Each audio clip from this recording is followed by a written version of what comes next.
इसके अंदर अगर हम प्रिवेंशन की बात करें, ठीक है, प्रिवेंशन मतलब इस बीमारी से हम बच कैसे सकते हैं, ठीक है, तो आइसोलेशन इज़ मोर इम्पॉर्टेंट, ठीक है, आइसोलेशन बहुत ज़्यादा ज़रूरी है, ठीक है, हाइजीन को मेंटेन करना बहुत ज़्यादा ज़रूरी है, ठीक है, होम आइसोलेशन, घर पे भी हम आइसोलेट रह सकते हैं, या फिर अगर हॉस्पिटल के अंदर है तो भी हमें, ठीक है, अलग से रूम लेके, ठीक है, इस डिजीज़ से हम प्रिवेंशन ले सकते हैं। क्लियर। नेक्स्ट इसका अगर इंक्यूबेशन पीरियड की बात करें, ठीक है, तो ये जो हमारे पास इंक्यूबेशन है इस वायरस का वो कितना होता है, 10 to 21 डेज होता है, ये इसका इंक्यूबेशन पीरियड है। आफ्टर देन इसके जो लेजेंस डेवलप होते हैं, ठीक है, उनका जो टाइम पीरियड है वो कितना रहता है, 5 to 10 डेज रहता है, ठीक है। विद इन 5 to 10 डेज अगर प्रॉपर मेडिकेशन हम ले रहे हैं तो इस डिजीज़ से हम बिल्कुल, ठीक है, राहत पा सकते हैं। वैसे तो अगर हम जनरली बात करें, ये वायरस क्या है, एक बार ही होता है, ठीक है, लाइफ टाइम के अंदर एक बार ही होता है। बट अगर दोबारा से, ठीक है, ये जो वायरस है वो रेप्लिकेट कर जाए, ठीक है, रेप्लिकेशन किस स्टेज में वो करता है, कई बार ये वाला जो वायरस है वो कम्प्लीटली इरेडिकेट नहीं होता, बिल्कुल कम्प्लीटली ये डेड नहीं होता, ठीक है, तो वो क्या है, हमारे पास लोकल सेंसरी नर्व्स के अंदर इनएक्टिव फॉर्म में रहता है। Very important, local sensory nerves के अंदर, ठीक है, किसकी फॉर्म में रहेगा, वो इनएक्टिव डॉर्मेंट स्टेज में वो वहाँ पे रहता है। जैसे ही उसको फेवरेबल कंडीशन मिलती है, आफ्टर देन फिर उसकी क्या हो जाती है, ग्रोथ हो जाती है, ठीक है। तो उस केस में अब दोबारा से हमारा चिकन पॉक्स डेवलप करेगा, क्योंकि एक बार तो हुआ ही था, अच्छे से क्योर उसका नहीं हुआ। अब दोबारा से जो चिकन पॉक्स डेवलप करेगा, उसके जो लेजेंस डेवलप करेगी, ठीक है, उस लेजेंस को हम क्या बोलते हैं, शिंगल्स कहते हैं, शिंगल्स कहते हैं, ठीक है। अब ये जो शिंगल्स डेवलप होते हैं ये बहुत ही ज़्यादा पेनफुल हैं, ठीक है, बहुत ही ज़्यादा पेनफुल है, बहुत ही ज़्यादा इसके अंदर ईचिंग भी होती है, खारिश खुजली बहुत होती है, तो पेशेंट जो है इससे वो बहुत ज़्यादा इरिटेट हो जाता है। क्लियर। तो शिंगल्स डेवलप नहीं होने देना चाहिए, ठीक है, क्योंकि अगर इसकी डेथ की अगर हम बात करें, वैसे तो चिकन पॉक्स से जो डेथ है बहुत ही कम चांसेस, इतनी डेथ नहीं होती, ठीक है, अप्रॉक्सीमेट 6,400 पर ईयर, ठीक है, इतनी ही डेथ रेट है। और ये जो डेथ रेट है वो भी किसकी है, ड्यू टू शिंगल्स, शिंगल की वजह से ही इसकी डेथ रेट है, अदरवाइज चिकन पॉक्स की वजह से कोई भी डेथ रेट काउंट आज तक नहीं हुआ। बहुत ही कम केसेस है, अगर एक आधा केस हो भी जाता है, ठीक है, बट वो शिंगल्स अगर डेवलप होते हैं तो वो बहुत ही ज़्यादा पेनफुल है। अगर वो शिंगल्स होने के बाद ये क्योर भी हो जाते हैं, फिर भी उसी जगह पर बार बार पेन रहता ही रहता है। क्लियर।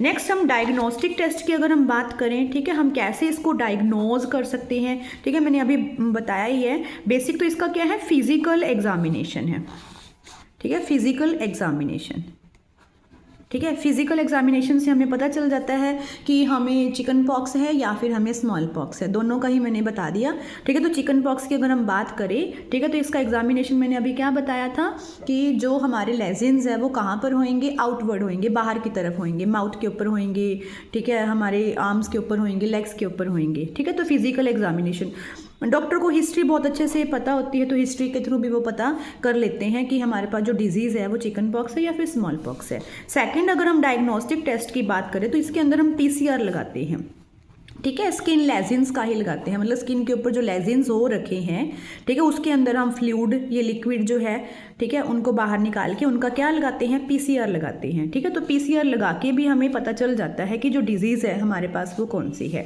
थर्ड, इसके अंदर हम ब्लड टेस्ट करते हैं, ठीक है, ब्लड टेस्ट भी इसके अंदर किया जाता है। ब्लड टेस्ट किसका करते हैं, with the help of antibodies, ठीक है, एंटीबॉडीज़ का इसके अंदर हम ब्लड टेस्ट करते हैं। तो एंटीबॉडीज़ यहाँ पर अगर हमारी बॉडी के अंदर, ब्लड के अंदर IgM एंटीबॉडी अगर ज़्यादा आती है तो इट मीन अभी भी हमें चिकन पॉक्स है। अगर एंटीबॉडी का जो काउंट है वो IgG पर ज़्यादा आ जाता है, IgG अगर हमें ज़्यादा एंटीबॉडी नज़र आती हैं, ठीक है, तो इट मीन हमें जो चिकन पॉक्स है वो रिकवरी पे है, वो ठीक होता जा रहा है।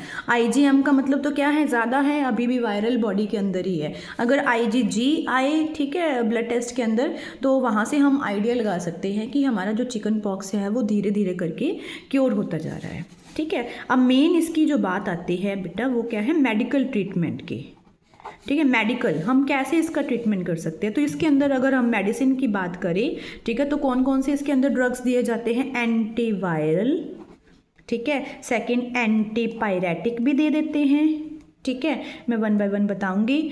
और थर्ड इसके अंदर हमारे पास कौन सा देते हैं, एंटी एलर्जी, या फिर इसको एंटीहिस्टामिन भी बोल देते हैं, एंटीहिस्टामिन भी बोल देते हैं, ठीक है। एंटीवायरल ड्रग क्यों दिया जाता है, क्योंकि ये वायरल डिजीज़ है, ठीक है। वायरस को ख़त्म करने के लिए हम कोई भी मेडिसिन देते हैं तो एंटीवायरल, तो एंटीवायरल के अंदर जो मेन है हमारे पास वो कौन सी है, एसाइक्लोवीर 500 mg, ठीक है। बहुत ही अच्छी मेडिसिन है ये, तो मैं पर्सनली भी एडवाइस करूँगी, ये सभी ले सकते हैं अगर किसी को भी चिकन पॉक्स है। और चिकन पॉक्स ये नहीं है कि बच्चों को ही है, चिकन पॉक्स किसी को भी हो सकता है, एडल्ट में भी हो सकता है ये, ठीक है। कोई बच्चा है उसमें भी हो सकता है, ठीक है। जो बड़े हैं उनमें भी, जो बड़े हैं ज़्यादातर उनमें शिंगल्स की प्रॉब्लम आती है, ठीक है।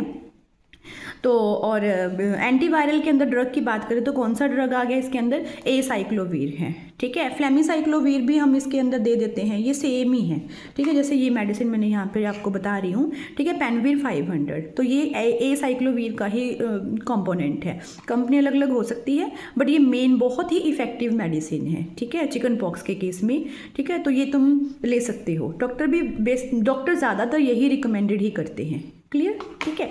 उसके बाद एंटीपायरेटिक्स की अगर हम बात करें, ठीक है, क्योंकि इसके अंदर फीवर होता है, तो एंटीपायरेटिक्स का मतलब क्या होता है, फीवर रिड्यूसिंग। अगर हमें बुखार हो जाता है तो उस केस में हम कौन सी मेडिसिन देते हैं, एंटीपायरेटिक देते हैं, तो इसके अंदर क्रोसिन, ठीक है। तो मुझे तो क्रोसिन का रिजल्ट बहुत अच्छा लगता है, और आप अब देख सकते हो कि एंटीपायरेटिक तो कोई भी ले सकते हो। उसके बाद अगर हम एंटी एलर्जी की बात करें यहाँ पे, ठीक है, तो एंटी एलर्जी यहाँ पे हम बात करें, क्योंकि इसके अंदर बहुत ज़्यादा हमें इचिंग होती है, ठीक है, और बहुत ज़्यादा खारिश खुजली होती है, तो उस केस में हम यहाँ पे एक लोशन है, ठीक है, कैलामाइन लोशन, ठीक है, ये वाला कैलामाइन लोशन, ये भी बहुत ज़्यादा अच्छा है लोशन, ठीक है। तो इससे क्या है, जहाँ पर भी लेजिन्स है, ठीक है, वहाँ पर हम इसको अप्लाई कर सकते हैं, ठीक है, विद कॉटन, डायरेक्ट कांटेक्ट नहीं करना, हैंड का डायरेक्ट कांटेक्ट नहीं करना, ठीक है। कॉटन लिया हमने, थोड़ा सा कॉटन के ऊपर ये लोशन को लगाया, फिर उसके ऊपर अप्लाई हमने कर दिया, तो with the help of cotton हम ये अप्लाई कर सकते हैं, ठीक है, लोशन, क्लियर, समझ आया। उसके बाद हम एक और टेबलेट है, ठीक है, कौन सी है, टेबलेट एलिगो, ठीक है, 10 mg, ठीक है। ये जो टेबलेट एलिगो 10 mg है, इसके अंदर एक्टिव इंग्रेडिएंट कौन सा होता है, सिट्राजिन होता है, सिट्राजिन हाइड्रोक्लोराइड,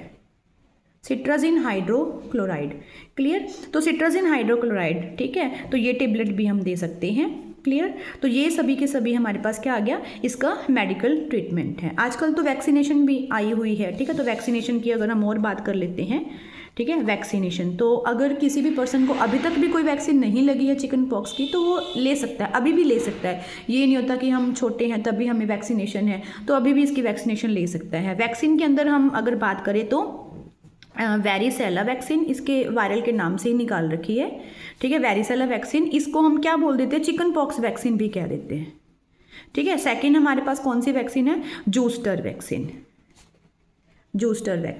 ठीक है। तो ये वैक्सीन है हमारे पास, ठीक है, अगर किसी की नहीं हुई तो वो वैक्सीन लगवा सकता है, क्लियर। तो ये आज हमारी जो डिजीज़ है, ठीक है, वो कौन सी है, चिकन पॉक्स। मैं ज़्यादा लॉन्ग वीडियो नहीं बना सकती क्योंकि अपलोड नहीं होती, मैंने कल भी बनाई थी, ठीक है, तो बहुत लॉन्ग बन गई थी तो अपलोड नहीं हुई, इसलिए मेन सा ही डिस्कस हो पा रहा है, ठीक है। अगर किसी को कोई प्रॉब्लम हो, कोई क्वेरीज हो, ठीक है, तो मुझसे पूछ सकते हैं। Okay, bye bye, have a nice day.